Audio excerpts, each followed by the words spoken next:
Hi everyone, and welcome to our webinar this afternoon. We're delighted to be joined by so many of you from over the world. There are people from Argentina, from Florida, Amsterdam, California, Finland. We are very pleased to see all of you here.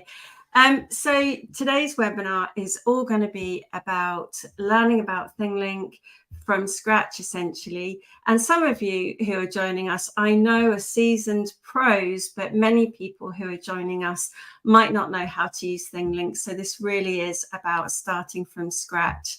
We're also going to use this webinar recording as an on-demand video as well. So I better not slip up. And without further ado, I am delighted to welcome Ivan. Hello, Ivan. How are you? How's Helsinki? Hello, everyone. It's rainy. We're approaching winter, but Helsinki is a beautiful city. I'm the head of the customer support team at ThingLink. You might have seen me during Liz's past webinars, just answering questions in the chat, and I'll be doing pretty much the same today. Thank you. It's really nice to actually see you because so many people have said on our webinars that they get the best support from you. So if you email support@thinglink.com, it's usually Ivan that replies to your emails. And as Ivan's just said, he's usually in the chat answering all of your questions. So as Ivan says, we'd love to hear from you, and we'd love to hear any questions that you've got. And we can answer those live, put those on the screen as well. And please do ask away. We're really happy to go over anything again. We're really happy to send any links out. And you will, of course, as with all of our webinars, we follow up. Anyone that signed up for our webinar, you get an email with a link to the webinar that you've just watched. And we also send out the deck that you can see as well. And that's got lots of links in it as well. So let's get started. I have some really good news, everybody. So if you haven't seen our social media, yesterday we announced some news that we've actually been shortlisted and 2 categories in the European Metaverse Awards. And this is a new one for us.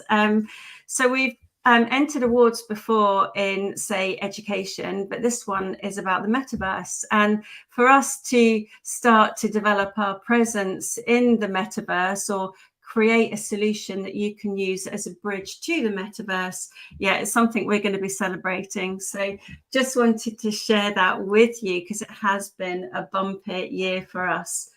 So thank you for all of the comments so far. Many kisses from Italy. Thank you, Julia. Back to you. And hello from Bulgaria. Lovely to see you here as well. So we always start our webinars going over a little bit about what ThingLink is.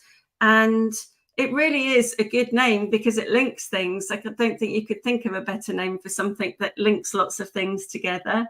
But ThingLink has been going about 12 years now. And as I mentioned, we were honoured to receive some awards earlier this year and last year at the BET Show for Education and Just Dubai as well.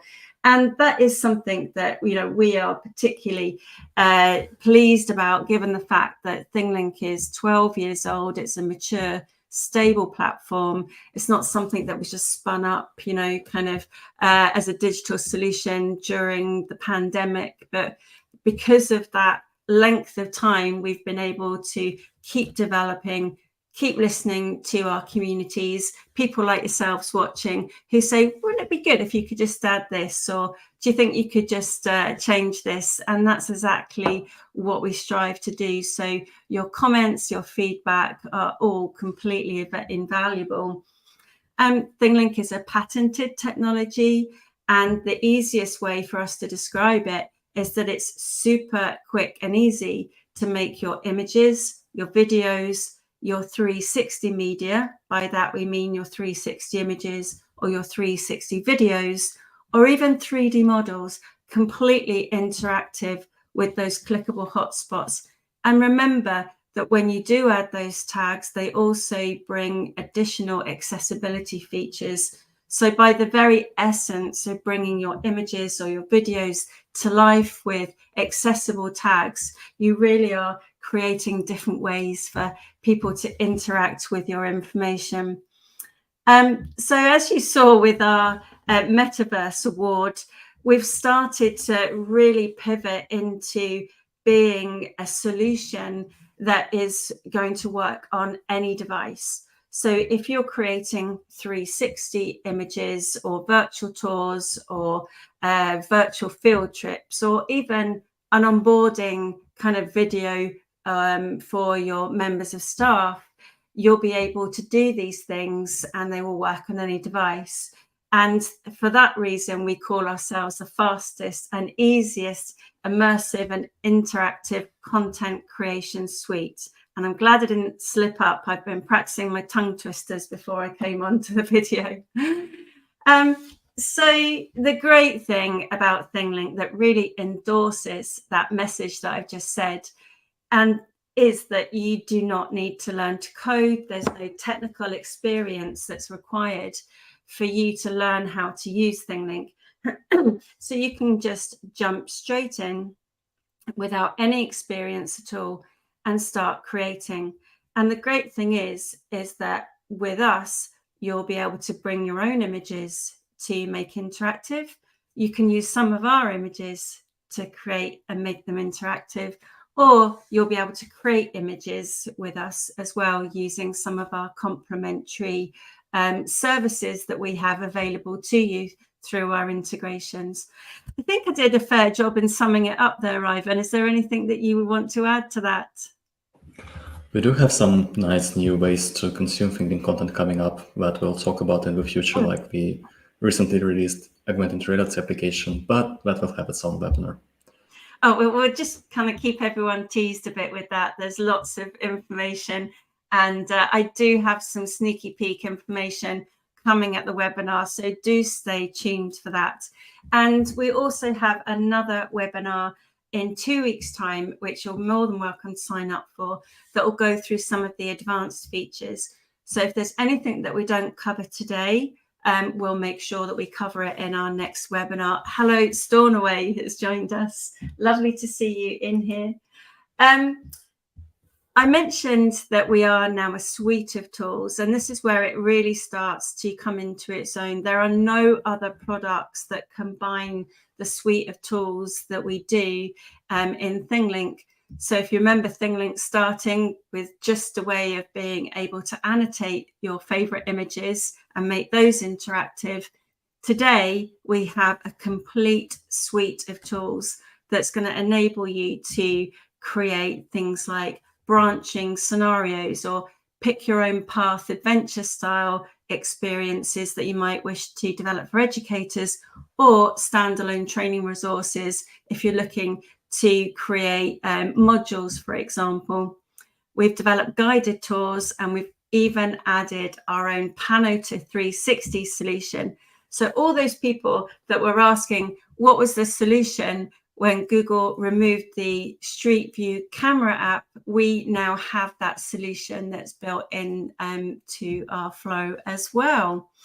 So I think it's probably a good time for me then to start opening up the editor and diving straight in. So just before I do, are there any particular questions that are coming up? Someone's showing that they're creating flowcharts in ThingLink. That's a really great idea. Really love that. Training schedule for people to register. Super idea. Excellent. Well, hopefully we'll have something for you today as well that you'll be inspired by. So just to start off, I'm going to go into a main browser that you might have. And to get into ThingLink, simply go to thinglink.com, and this screen will come up, or you'll have your list of options. Click on thinglink.com, and you'll be able to click in and enter your username or your email and your password, and it will take you straight into the ThingLink interface.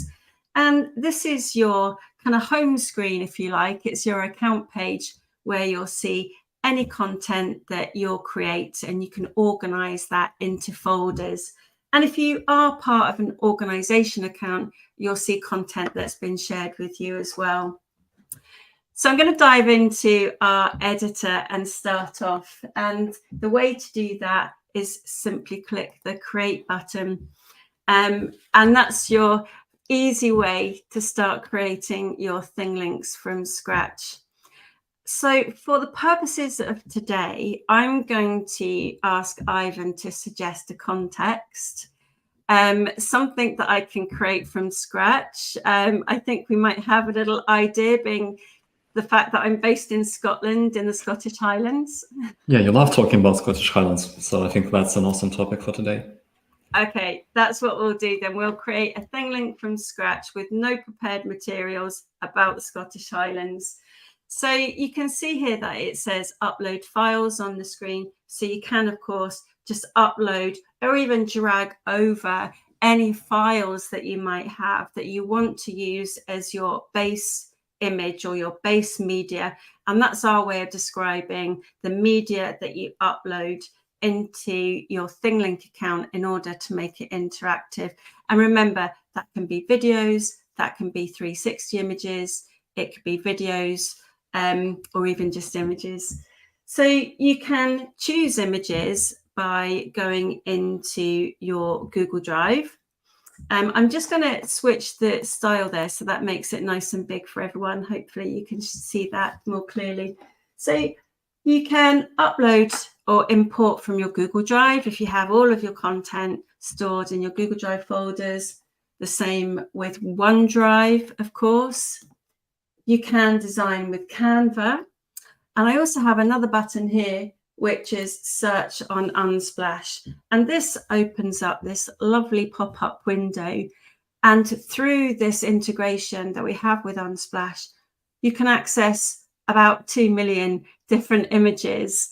And this is really nice because the authors are mentioned on the images as well. And the great thing is that these are all copyright free, or they're open for you to use, and you won't have to worry about royalties or paying for them. That's all part of your ThingLink account. So I think we're going to start with the Scottish Highlands. So I'm just going to add in Scottish Highlands, and then we're going to click on the search button. And this now brings all of the images about the Scottish Highlands up. So we'll just pick a nice scene, which is this one here. There we go. So that's now selected that image, and then I can hit continue, and this takes me straight into the ThingLink editor. Any questions so far? Welcome to Dale from Oregon, who's just joined us.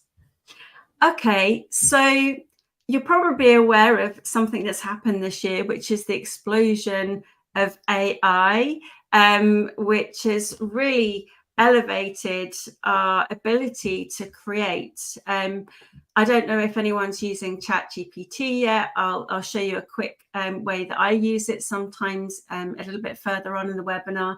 But we've actually introduced our own little AI feature, which means that you can click continue, and it's going to ask you what your project is about, and it will automatically generate 5 tags for you. And that is just a really great way of being able to get started.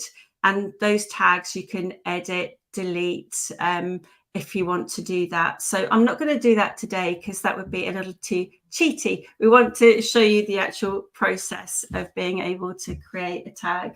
So that was something we introduced earlier this year. And just for a little comfort and confidence, we do actually have our own version of OpenAI, which is stored on our servers. So we don't have to worry anyone about not being GDPR compliant. We actually make sure that there's no data that goes back to any large language model. So you can see that my editor's open, but I'm going to just show you again that if I click the done here, and what I'm going to do is just come out of this image is actually now in my account page. And another way of opening up the editor is to click on the 3 dots, also called ellipses, but that usually just means there's more information. And you can click on the edit button there. Alternatively, you can just click on the image and you'll see here that you have the option to click the edit button there as well.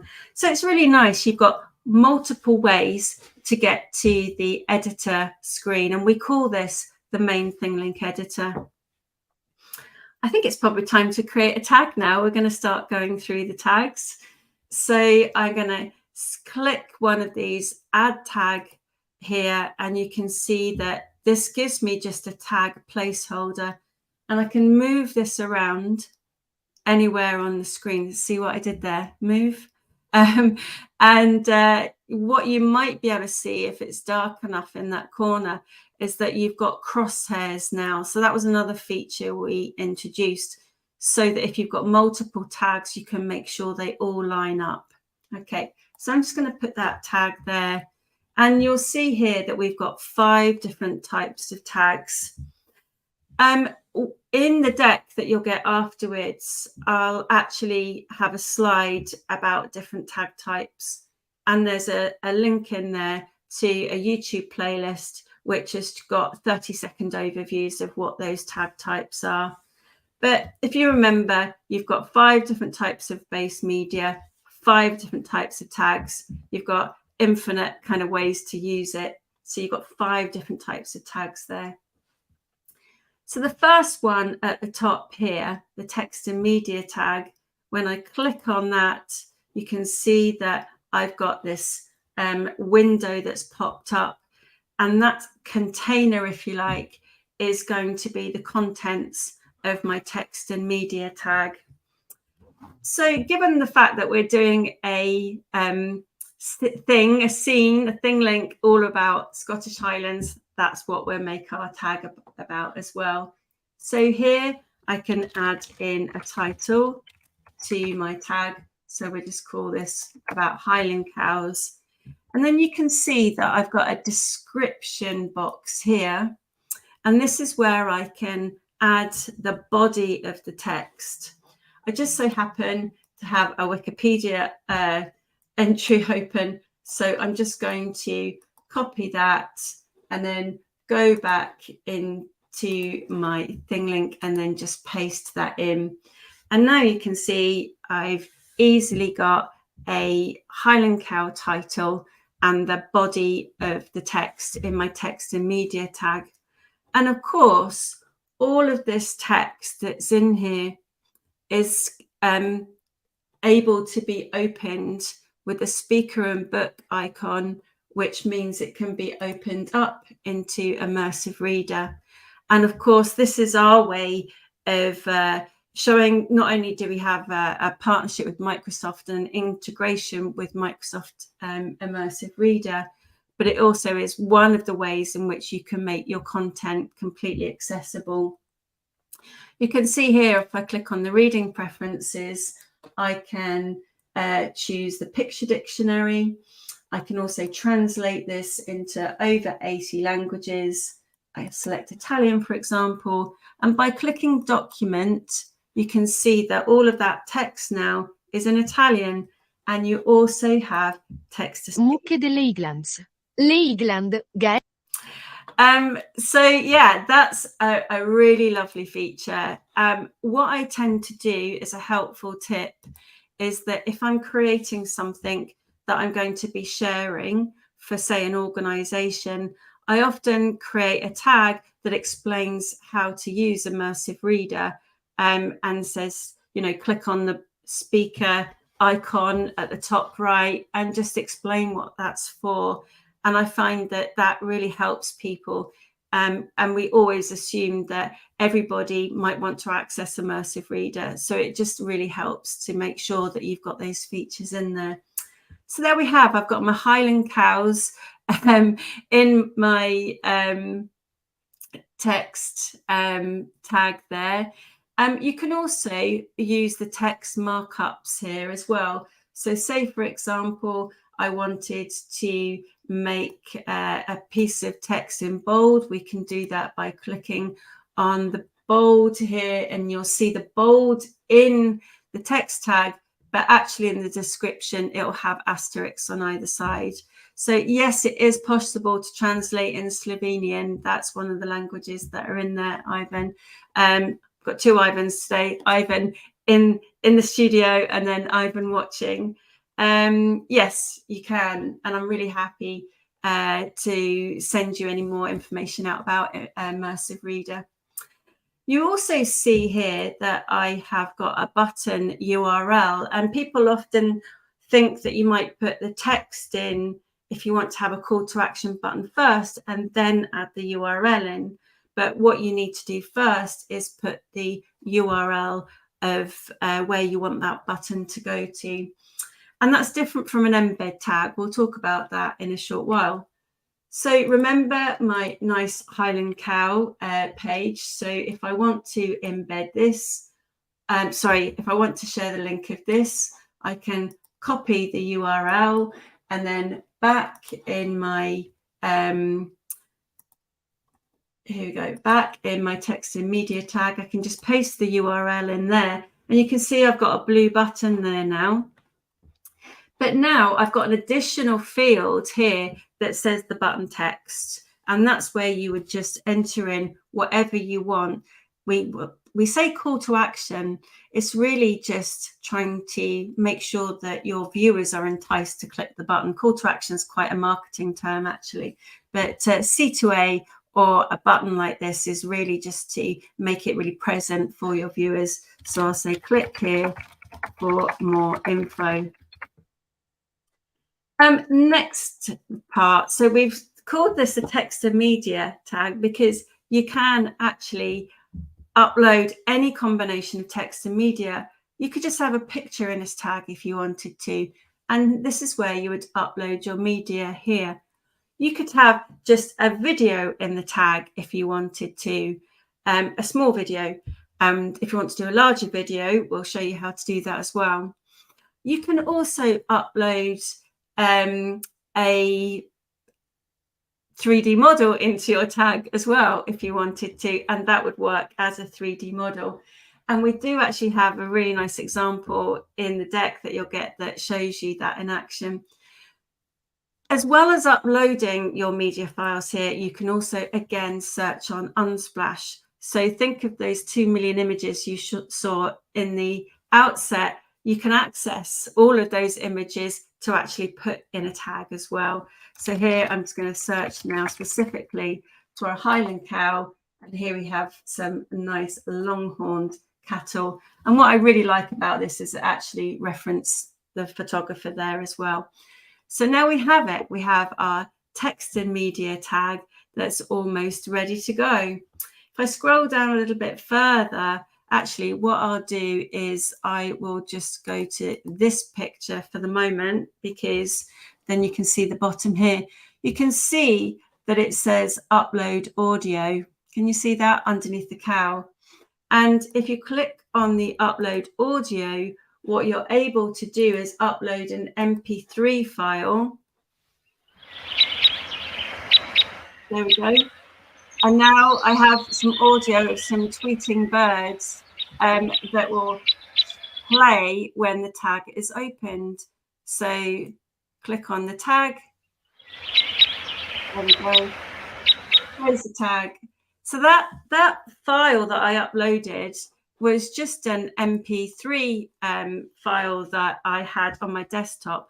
There's some really nice places where you can get audio for free. And I think, Ivan, you can put those in the chat. I use the BBC Sounds one, which has free MP3, millions, hundreds of thousands of free MP3 sounds. And by doing this, this is a really nice way of being able to create an immersive experience. And that is, we can feel, we can hear the sounds and actually, you know, feel immersed in the experience. And that's the very kind of the way that that's named. That's why we call it immersive learning. So yeah, there's another website as well, which is called Pond 5, which you can also add audio in. Now, one of the, I'm going to take that audio off there, remove the audio, otherwise you'll hear birds tweeting all the time. Somebody's just mentioned in the chat that what's really cool is that you can upload more than one image. Absolutely, you can. And you can make a carousel. So I'm just going to show you what that looks like. And you can also upload other content. You could upload a PDF to go in there as well. I'd probably just be able to find something on my desktop that I could probably put in there. I don't actually have a PDF handy, but you would be able to upload the PDF in there, and then people can download the PDF from that tag as well, and then save it to their drive or whatever, their phone files, whatever they're viewing this on. But just to show you how that carousel works. So I'm just going to go on to Unsplash again. It's already knows what I'm searching for, and I'll choose another video and here another image. And here you can see I can click through the images, but maybe I want to change the order in which they play. This was something that someone requested and the dev team put into production. And now you can see that I can just drag and drop the order of anything that's in those tags. That's just a really nice way, feature for you to be able to make sure that all of your tags are on point. The other useful feature which has been introduced, if you see here on the left, there's 3 dots. Remember, they usually mean there's something more to do. And if you click on that, you get the option to put alt text into those images. So not only can you have alt text for your base image, you can have alt text for the images that are in your tags as well. And you can put captions in there as well. So is there a way to switch audio off in tags? I don't know, Ivan. Is there a way to switch off the audio in tags? So not at the moment. You would have to mute the browser tab, but since this has been brought up in the past before, and I think Dennis also has brought this up in the chat, okay. We'll add this to our feature request tracker, discuss it during the next product meeting. Excellent. And just to reiterate, you can always share your feedback and suggestions by emailing support@thinglink.com, and we do take a look at everything that's going our way. Unfortunately, some requests have to be put on hold because there's only so much we can do, but we do take a look at everything and everything is considered. Thanks, Ivan. And I think that everything I'm showing here today is a real testament to the support team and the dev team. Oh, Lisa, yeah, that's great. I'm glad that we've shown you the alt text. That's been super helpful. So I'm just going to scroll up now and very quickly show you how you can change that icon. Now that icon, the blue dot, is maybe something that I don't want. Maybe I want something that's more in keeping with my image. So I'm just going to put a nice, let's scroll down and see. We'll put a little, I'll put a little question mark tag. And you can see here that I've got some different colors than you might have seen.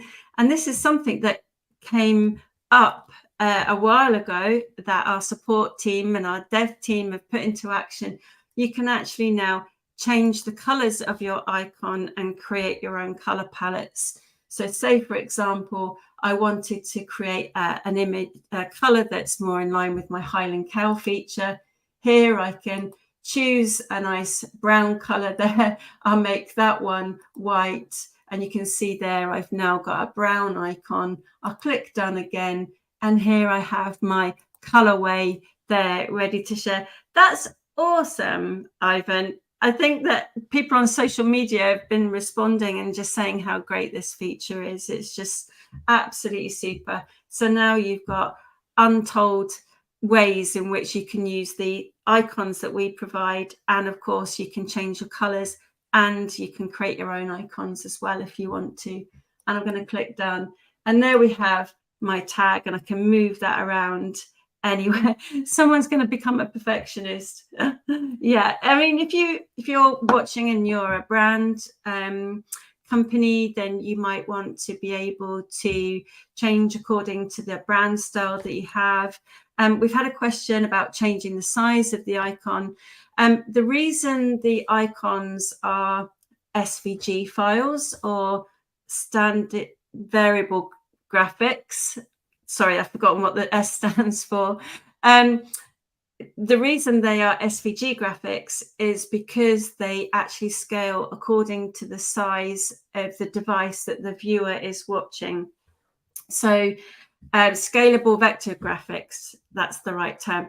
So that means that if you're watching this on a mobile phone, that icon would be scaled to the right size of the mobile phone. And if people are watching this on a big screen in a classroom, for example, that icon's going to be bigger as well. So we don't have the change of the size of the icon, but what we can do is, and I'll show you this, if you go to change icon, you can choose smaller icons. So there I can choose a smaller dot if I wanted to, and you can see there as well, it saved my color scheme. So there are a couple of good options that you've got if you want to have smaller icons.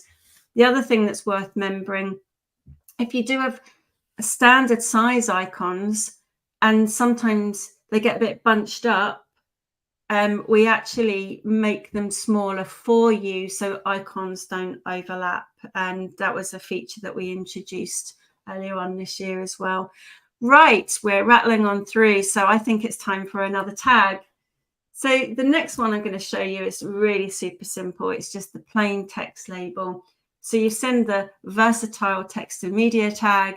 I'm now just going to show you the plain text label, which is still useful. So here we have a Highland cow laying down, probably means it's going to rain. And you can make this bold, you can make it italics. And again, you can change your icon into anything you wish. I'll just choose that little smaller icon that we've just been showing. Click done. And again, you can move this around. But something else quite useful, you might see that there's a little plus below that. You also can do that with this tag, but there's also a little plus here. If you click on that, it gives you a little arrow that you can move around and anchor your tag to. And that's super handy if you want to call out a specific part of an image. Maybe you had an image of a coffee machine or an engine, and you'd be able to make sure that all of those tags are actually linked to a specific part. Really handy. The other thing you can do is you can change the icon and just have a static label. So if you don't want an icon and you want there to be a label, you can toggle that on and it will turn it into a label for you. I'll just leave it like that because it looks quite aesthetically pleasing, having a little label in our picture. The next tag that I'm going to add is the Embed tag. What I have got for you, which I think is quite useful, is we've put together a blog post which includes lots of things that you can embed into the Embed tag. And if you scroll down, you'll see a really nice example. Amanda's actually in the chat, so if you like this example, give Amanda a shout out. But here we've got an example where Amanda's used embed tags. So we can click on the help button there and find lots of things that Amanda's embedded. Here she's put in a thing about the scavenger hunt. So that's a nice example.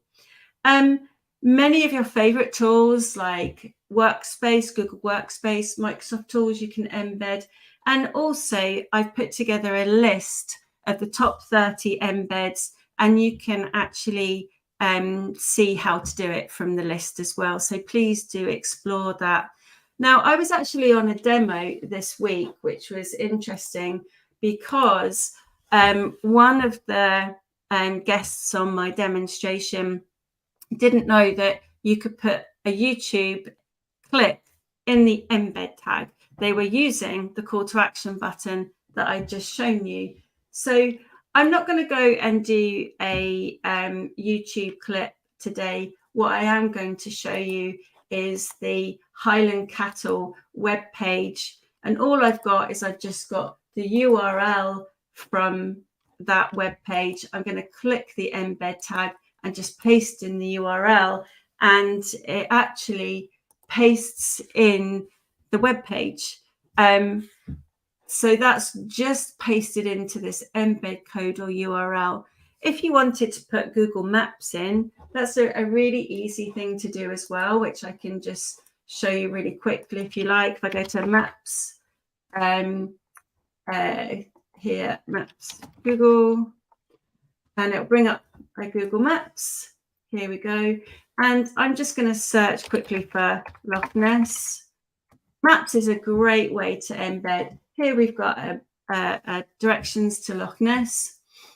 And I'm just going to click on the share button here, and you see that I have a share link, but I also have an embed link. And imagine if you've created a map or created directions and you had little pinpoints in there that you wanted to highlight.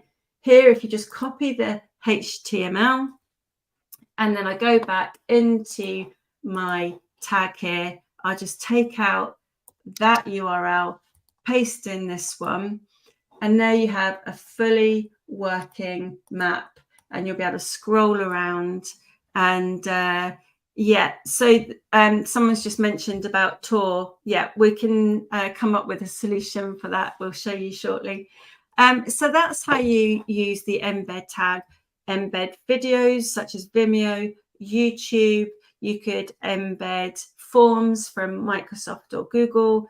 You could even embed a chart that you've taken from, say, a Google Sheet, and that chart would update in real time if the sheet had additional information in. So theoretically, you could create a survey of an area and have real-time charts in the embed tag with the results that are populated in a sheet from, say, a Microsoft form or a Google form. So that's how you use the embed tag. And I'll just put a nice little map icon there to show that one. So there we have it. I have my text in media tag. I've got my plain text label, and I've got my nice embed tag there. So the next tag that I'm going to show you is our transit tag. Again, I'm just going to change the screen over so it shows that. And I'll scroll down. Now, this tag used to be called the tour tag, and we've changed it to transit because we find that people use it for so many different ways that actually a tour tag was kind of misleading for people. So we've called it the transit tag because you're actually transitioning somewhere. So here I'm going to click on my transit tag. I'll just pop us back on the screen now so you can see me. And this again, I'm going to go from top to bottom. And I think that's the nice way to do it. If you're using ThingLink for the first time, start at the top and just work through the bottom. Someone didn't know about the Google Sheet. Yep, it's a really good thing. Embed the chart from the sheet, and if the sheet updates, the chart will update. So here you get the option to choose your destination, and that is where you're going to transport or transit your viewer to.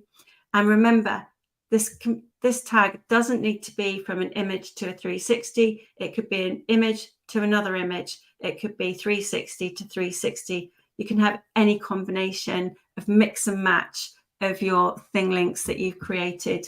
So I'm going to select a scene that I want to transit everyone to.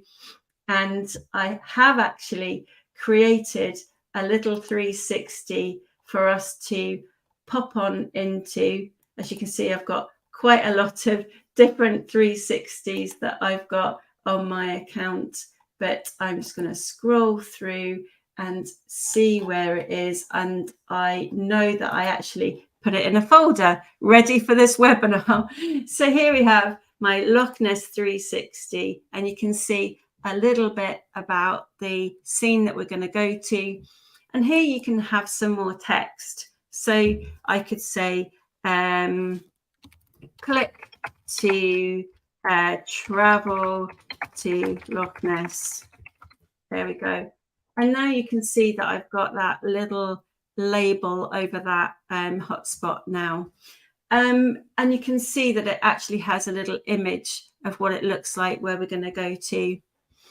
So if I change my icon again, and I'll choose a click here button, and I'll choose this one here, I click done, and now you can see that that icon is there, and if you hover over it, it says click to travel to Loch Ness, and if I click, it transports me to my 360 image, which I created with AI earlier on. Massively impressed. So I've created a mini tour of 2 ThingLinks, if you like. The first one, which was almost like my virtual tour front door, and I've got this secondary image. And if I click on the bottom where you can see those little cube icons, we call those associated scenes. You can see both scenes there. You can search across those scenes as well. So if you had them labeled, say with the rooms of a certain place, people could search for the room. And it also has little ticks on to show that people have visited those scenes as well. If they click the home button, there they are back at the start. So we've just got 1 tag left actually. So if I click on my edit button again, we're going to go to the last tag that I'm going to show you, which is our poll tag. Have I missed anything out, Ivan? Is there anything that you wanted to add? I've just realized I've been rambling on.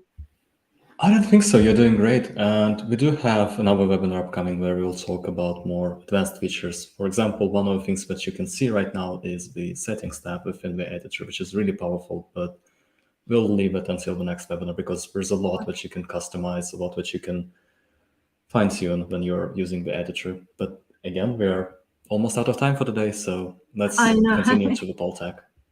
Okay. There's a few questions coming through, but we'll make sure we come back to those. So the last tag that I'm going to add is the poll tag. I'm just going to remove us from the screen there quickly, just so you can see the poll tag.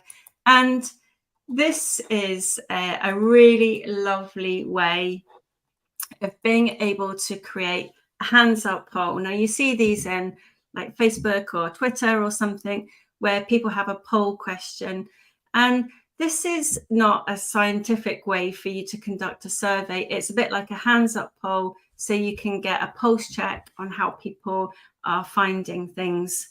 You might think of other uses for it as well, maybe in a classroom to get a bit of instant feedback and things like that. Now I've got a little cheat in ChatGPT that I do for this. So what I tend to do is go into ChatGPT and say, can you create a range of emojis with responses to a hands up survey? And it actually would design those for you. And then what you can do is just paste them in. And here I've got 4 different answers. We've got mind officially blown. Where do I sign up for the next one? And almost as magical as a unicorn playing a ukulele. It's hot like a hot dog without mustard. Good, but missing that extra zing. Or is it too late to switch off and go and watch some cat videos? So I'm going to put the question here. How are you finding our webinar? How are you finding our webinar? There we go. Question. And then what I'm going to do is I'm going to change that, and I'll put another icon there for you, which is a different question mark, and I'll put it in a different color just so it's there. There we go. So now I have all of my 5 tags, and I'm going to answer another question that's just come up, and I'm just going to change my settings to make those large pop-up windows and click done again. And then I'm going to click on my share button, and I have to just quickly go back and make sure that my Loch Ness picture here is set to public, which it is. Go back to my main one that I was just creating. Here we go. I'll check that is set to public as well. if you're sharing something and you see that it's saying you can't share this, just check that every scene in your tour is set to public. Really helpful tip here. If you are worried that you're going to share and you don't know whether everything is set to public, why not open up an incognito window and then paste the link into the incognito window, because that means you can look at it as though someone is not logged into ThingLink and they're viewing it. So now if I click the share button and I click the share link, you can get a QR code if you want, but I'm just going to copy the link and I'm going to paste it in the chat and ask you to, if you're able to have a go at that poll tag, and we'll see what responses we get. I hope everyone's learning something and gaining something from our webinar. Someone asked me to go through, was it the text label tag again? I think I saw someone ask about the text label tag. So I'll just show you that again briefly. Here you can see I've got a text label that's calling out or highlighting some information pointing to this particular Highland cow. If I click on the edit button and I go to add tag, you're choosing the plain text label. This is the one that you want to add. And when you click on this one, you can just paste some text in there, put some text in, and that is just how you put your text label together. You can change the icon and choose the static label. So what happens is you end up with the label there rather than the icon. Just brings another little bit of interaction, making information easy for your viewers. So coming back to the questions, is there anybody else that has any questions that you want me to cover?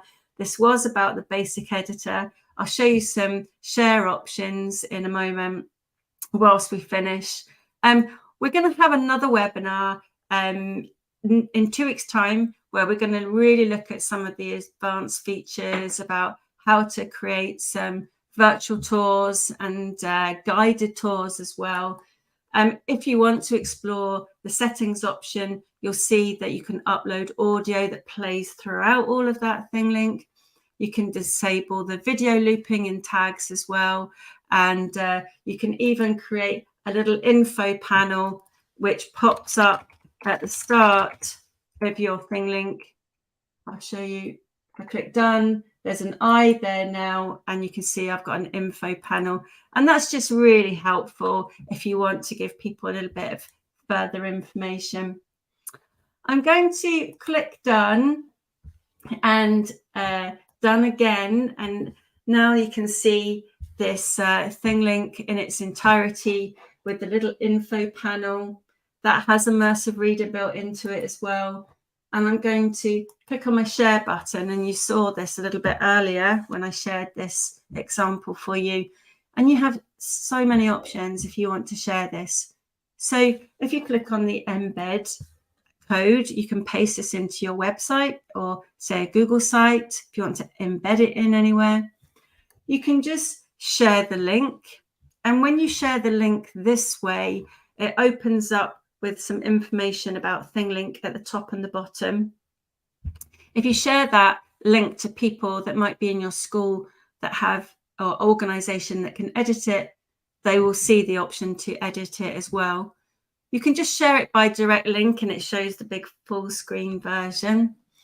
If you've got VR headsets, you'll be able to view it, and we have a player that Class VR have developed, so you'll be able to play your ThingLinks and 360s directly into Class VR and any other headset as well. The one thing I do want to draw your attention to is the accessibility player. So here I have a separate URL which I can copy, and then if you paste that into another tab, and I'll just show you what that looks like, it shows you the entire ThingLink with all of the images, any alt text you've added, and it plays it as a web page. You've got additional accessibility options that people can add as well. And what's really, really helpful is if I go back to my ThingLink here, and then I click on my edit button and I go into the settings. I'm just going to remove Ivan and I so you can see this. If I scroll down in my settings, you can actually click on an accessibility icon, and that accessibility player link is now automatically in this little bottom kind of watermark, and people can click on this directly and it will take them straight to that web view. So we really are trying to honor our commitment by saying, yeah, this is the fastest and easiest tool, but we also have accessibility at the heart of everything that we do as well. So I'm just going to pop us back on the screen and see if there's any other questions that you want us to ask. Some lovely comments coming through. Thank you so much. I'm going to go back to my nice deck, which I will send you the link to, and there's tons of really nice examples in here as well. So as I mentioned, we've got the AI assistant that's now built in to help you get going as well. So if you do want to play around, put in some interesting facts about your project, and it will pop up with 5 tags associated with your project. Have a play with it to help you get going. I've also made an example for you, which actually Kyla was really helpful in putting this together. But we've created an example of almost like an onboarding board. So people often think of ThingLink as being for education or for being about virtual tours. But actually, why don't you create like a kind of power onboarding for a company, for example? So here I've got the onboarding board for a fictitious company I created called Nexitech. And there's all sorts of nice information. We've actually put in our diversity, equity and inclusion policy, that PDF, which people can download. We've actually put in some handy tools about the Nexitech company that we've put together. That's just a little video that's going to play there. It's obviously using up, oh no, it's a 3D object. We've embedded a 3D object in here to show the people that are going to be working at Nexitech an example of what we create. Very engaging. But what I was particularly proud of is that we've created this welcome from the founder. You can actually watch a video about the founder, and then I also... Hello, I'm Hannah Morales, the CEO of our company, Nexitech. Wouldn't it be great if everybody, when they started a company, had a personalized onboarding kind of facility that had all the information on, and they could watch this before they even get to their place of work? So it's a bit like you showing up as a company before you're showing up for your new hires before they show up for you. I like that. I thought of that the other day. And again, it's got all of the immersive reader built into it as well. So that's just a nice example that you'll see in the deck. You'll also see another example, which is a school interactive choice board, super helpful. There's a link to the YouTube playlist with all of those 5 tag types. There's 30-second clips and an overview. There's the link to the blog post about the embed tag for you with all of those resources about what to embed. I've also linked this one. We see this a lot, that people are using these fantastic onboarding virtual tours. Yes, there's tags on the 3D object as well. Yeah. And we're seeing that, companies are creating these wonderful kind of 3D type environments and 360 walkthroughs for new employees, or it might even be just to advertise people to come and work at your school and what it looks like. And you've got complete control of what you want to show them, because obviously you can take 360 images with your phone now and use them with ThingLink as well. We're seeing more and more of these brilliant learning resources that people are creating. So imagine a book that you love, and ask your students to come up with, you know, a kind of world that describes their book. Or as a teacher, you might want to bring a book to life. This is an example of To Kill a Mockingbird that one of our ThingLink friends, Dan Fitzpatrick, has created with AI. It's just super, and that's in the deck as well. Sneaky peek news time. We've got 5 minutes or so, the clock's running out, but you will see very soon that you guys are the first to hear this. We are going to be introducing an integration with an AI tool that is going to enable you to create 360 images straight in ThingLink. So if you have a school account, for example, you'll be able to buy the Skybox add-on, which means that everyone, students and teachers, can access Skybox without any other subscriptions direct in your ThingLink account. That is big news. And if you want to know how I created my Loch Ness 360, it was with Skybox AI. You can tell I'm just a little bit excited about that. You'll see this coming out on social media. We've got some plans for a press release, so you'll see that coming. We do have another webinar in 2 weeks' time, and I've put the link to this in your beautiful deck you're going to get in your email. And in the next webinar, Ivan and I are going to be going through some of those advanced features that we didn't get time to show you today. And you are always welcome to suggest topics for future webinars. And if there's anything that you want us to cover in that webinar as well, you can always just ping myself or Ivan a message. You can reply to the email that you get after the webinar with all of these decks and with the links as well that we've shared with you. One more question about mobile use. No different settings needed. You can just share with a mobile, and people with a mobile phone can watch your content. If you want to use ThingLink on your phone, we have our own mobile app, and actually you get some enhanced features because you can actually just click and take pictures and upload them directly into your ThingLink app from your device. So it'll work on iPhones, Android devices. So genuinely, ThingLink will be able to be used for creation on any device, be viewed on any device as well. And this is just a start, because I know we've got a great roadmap ahead. So Ivan, it's just down to us, I think, to say a huge thank you to everyone that's joined us. With so many people that are here, and so many people who watch it afterwards as well. So we can't thank you enough as a community for all the comments, suggestions. Keep them coming. And Ivan, is there anything you want to say just as we bring it to a close?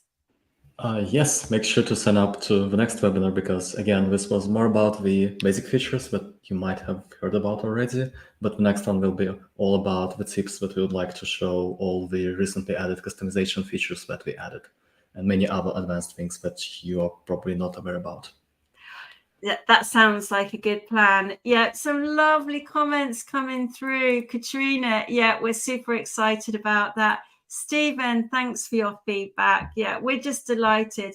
You can sign up to the next one. There's a link on the deck that you'll get as well. That'll have a link to the blog with the form that you can sign up for. And yeah, great. Thank you for all of the lovely comments. Loads of nice ones coming through. Don't be strangers, keep in touch, and we'll see you hopefully in 2 weeks' time. Have a safe journey if you're going home from work. Have a lovely evening. So it's goodbye from me in Scotland, and goodbye from Ivan in Helsinki. Take care, everyone. Bye-bye.